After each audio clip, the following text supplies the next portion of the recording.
Assalamualaikum warahmatullahi wabarakatuh. Kami dari kelompok 12. Di sini kami akan menjelaskan pemikiran kalam di Indonesia.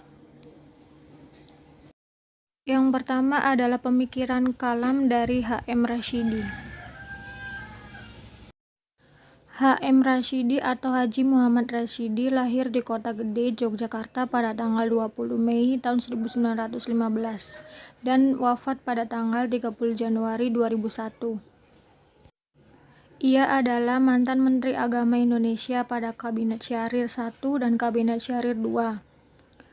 Ia lulusan Fakultas Filsafat Universitas Kairo, Mesir pada tahun 1938 dan Universitas Sorbonne, Paris dengan gelar doktor pada tahun 1956 serta menjadi guru pada Islamitish Middlebury School atau pesantren luhur di Surakarta, yaitu dari tahun 1939 sampai 1941. Selain itu, beliau juga menjadi guru besar Fakultas Hukum UI, Direktur Kantor Rabita Alam Islami Jakarta. Beliau juga menciptakan karya koreksi terhadap Dr. Harun Nasution tentang Islam, ditinjau dari berbagai aspeknya, Bulan Bintang 1977, Strategi Kebudayaan dan Pembahasan Pendidikan Nasional, Media Dakwah 1979, Kebebasan Beragama, Media Dakwah 1799, Janji-Janji Islam, terjemahan dari Roger Garan, dan Bulan Bintang 1982.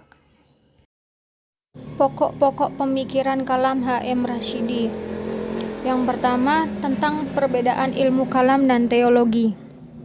Rashidi menolak pandangan Harun Nasution yang menyamakan pengertian ilmu kalam dan teologi. Untuk itu, Rashidi berkata, ada kesan bahwa ilmu kalam adalah teologi Islam dan teologi adalah ilmu kalam Kristen. Selanjutnya, Rashidi menelusuri sejarah kemunculan teologi. Menurutnya, orang Barat memakai istilah teologi untuk menunjukkan tauhid atau kalam karena mereka tak memiliki istilah lain. Teologi terdiri dari dua perkataan, yaitu theo yang artinya Tuhan dan logos yang artinya ilmu. Jadi, teologi berarti ilmu ketuhanan. Adapun sebab munculnya teologi dalam Kristen adalah ketuhanan Nabi Isa sebagai salah satu dari Tritunggal atau Trinitas. Namun, kata teologi kemudian mengandung beberapa aspek agama Kristen yang di luar kepercayaan yang benar, sehingga teologi dalam Kristen tidak sama dengan tauhid atau ilmu kalam. Kemudian yang kedua ada tema-tema ilmu kalam. Salah satu tema ilmu kalam Harun Nasution yang dikritik oleh Rashidi adalah deskripsi aliran-aliran kalam yang sudah tidak relevan lagi dengan kondisi umat Islam pada saat ini, khususnya di Indonesia. Untuk itu, Rashidi berpendapat bahwa menonjolnya perbedaan pendapat antara Asy'ariyah dan Mu'tazilah sebagaimana dilakukan Harun Nasution akan melemahkan iman para mahasiswa. Memang tidak ada agama yang mengagungkan akal seperti Islam, tapi dengan menggambarkan bahwa akal dapat mengetahui baik dan buruk, serta wahyu hanya membuat nilai yang dihasilkan pikiran manusia bersifat absolut universal, berarti meremehkan ayat-ayat Al-Quran seperti pada Quran Surat Al-Baqarah ayat 232 yang artinya Allah mengetahui sedangkan kamu tidak mengetahui. Nah, kemudian yang ketiga ada hakikat iman. Iman bukan sekedar menuju bersatunya manusia dengan Tuhan, tapi dapat dilihat dengan dimensi konstekstual atau hubungan manusia dengan manusia, yaitu hidup dalam masyarakat. Bagian ini merupakan kritikan Rashidi terhadap deskripsi iman yang diberikan Nurcholis Majid, yakni percaya dan menaruh kepercayaan kepada Tuhan. Selanjutnya ada karya-karya yang dihasilkan oleh H.M. Rashidi. Ada Consideration Kritiku, University and Diversity in Islam, Filsafat Agama, Keutamaan Hukum Islam, Islam dan Kebatinan, Koreksi terhadap Dr. Nurcholis, 4 Kuliah Agama Islam di Perguruan Tinggi, Sidang Raya Dewan Gereja Sedunia di Jakarta, Koreksi terhadap Dr. Harun Nasution, Bible, Quran dan Sains Modern, Kebebasan Beragama, Media Dakwah, Humanisme dalam Islam, terjemahan Humanisme da Islam, Strategi Kebudayaan dan Pembaruan Pendidikan Nasional, Janji Islam, Persoalan Filsafat, terjemahan, dan Apakah Itu Syiah. Tokoh pemikiran kalam selanjutnya adalah Harun Nasution. Harun Nasution lahir pada hari Selasa tanggal 23 September tahun 1919 di Pematang Siantar, Sumatera Utara. Ia adalah putra dari Abdul Jabbar Ahmad, seorang pedagang asal Mandailing dan Kodi, penghulu pada masa pemerintahan Belanda di Kabupaten Simalungun, Pematang Siantar. Harun berasal dari keturunan yang taat beragama, keturunan orang terpandang dan mempunyai strata yang lumayan. Harun memulai pendidikannya di sekolah Belanda ketika berumur 7 tahun. Selama 7 tahun, ia belajar bahasa Belanda dan ilmu pengetahuan hukum. Dia berada dalam lingkungan disiplin yang ketat. Harun merupakan putra Indonesia pertama yang mencapai gelar doktor pada Islamic Study pada tahun 1968. Setelah meraih gelar doktor, ia kembali ke tanah air dan mencurahkan perhatiannya pada pengembangan pemikiran Islam lewat IAIN yang ada di Indonesia. Harun pernah menjadi rektor IAIN Syarif Hidayatullah Jakarta untuk 2 periode. Karya Harun Nasution semuanya menjadi buku teks terutama di lingkungan IAIN, yaitu Teologi Islam, Islam ditinjau dari berbagai aspeknya, filsafat agama, filsafat dan mistisme dalam Islam, serta aliran modern dalam Islam. Pokok-pokok pemikiran kalam Harun Nasution. Yang pertama ada peranan akal. Harun Nasution mengkaji peranan akal dalam diri manusia melalui riset disertasi di Universitas McGill, Montreal, Kanada, yaitu tentang posisi akal dalam pemikiran teologi Muhammad Abduh.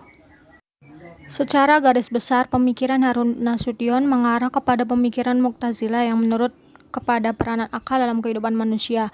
Berkenaan dengan akal ini, Harun Nasution menuliskan demikian: akal melambangkan kekuatan manusia. Karena akallah manusia mempunyai kesanggupan untuk menaklukkan kekuatan makhluk lain sekitarnya. Bertambah tinggi akal manusia, bertambah tinggilah kesanggupan untuk mengalahkan makhluk lain. Bertambah lemah kekuatan akal manusia, bertambah rendah pula lah kesanggupan menghadapi kekuatan-kekuatan lain tersebut. Hal ini didasarkan ada kenyataan bahwa Islam memberikan kedudukan yang tinggi terhadap peranan akal dalam kehidupan manusia untuk perkembangan ilmu pengetahuan, kebudayaan, dan keagamaan Islam. Yang kedua ada pembaruan teologi. Pembaruan teologi pada dasarnya dibangun di atas asumsi bahwa keterbelakangan dan kemunduran umat Islam di Indonesia ataupun di mana saja disebabkan ada yang salah dalam teologi mereka.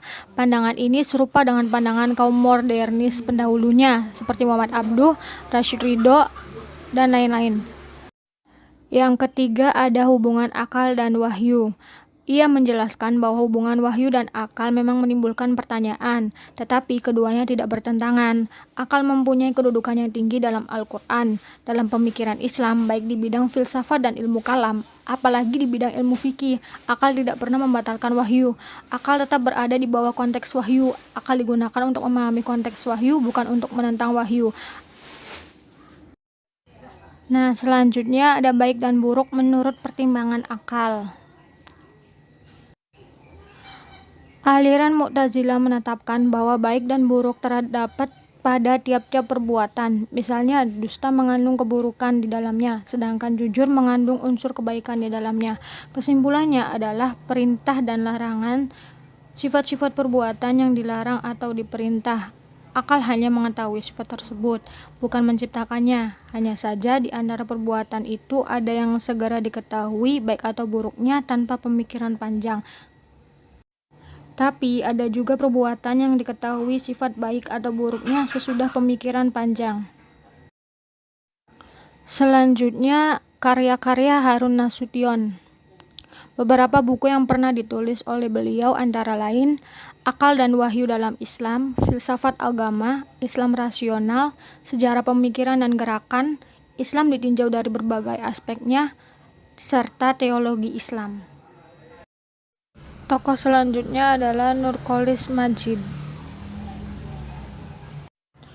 Nurcholish Madjid lahir di Mojo Anyar, Jombang, Jawa Timur pada tanggal 17 Maret 1939 dari kalangan keluarga santri.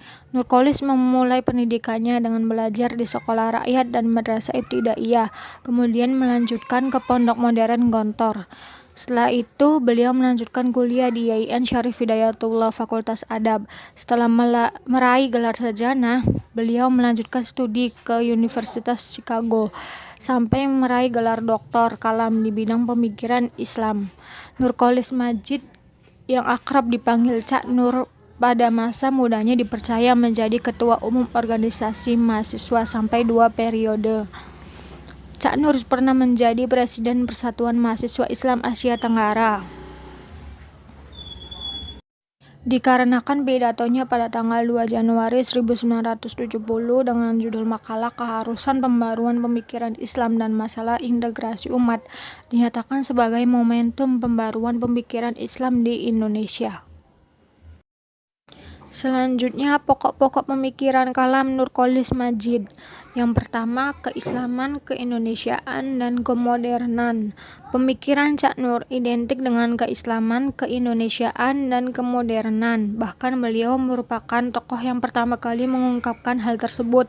Hal ini diungkapkan oleh Saifullah dalam pena Al-Muslim. Mengawinkan keislaman, kemodernan. Gagasan ini pertama kali dikemukakan oleh Nurcholish Madjid pada era 70-an, dan sekarang ini dirasakan pentingnya gagasan tersebut direaktualisasi dalam konteks pembangunan karakter bangsa.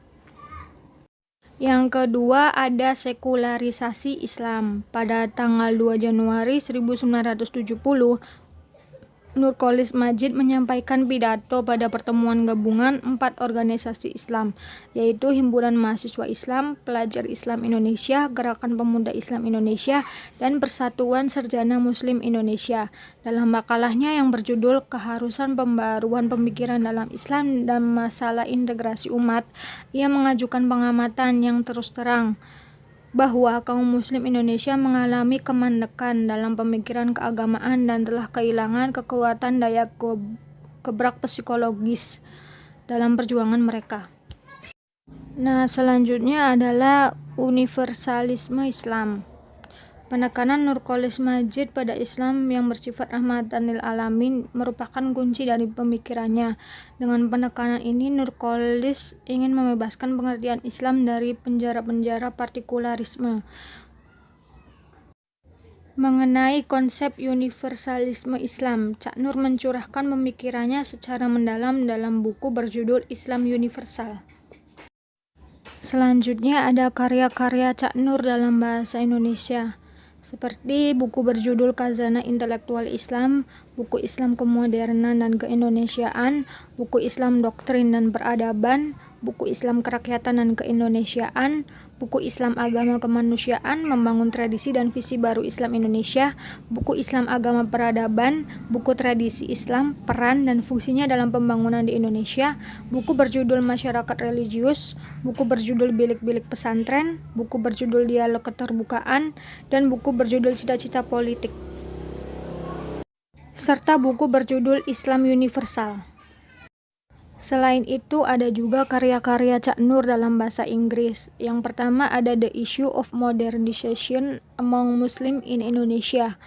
Kemudian ada What is Modern Indonesian Culture.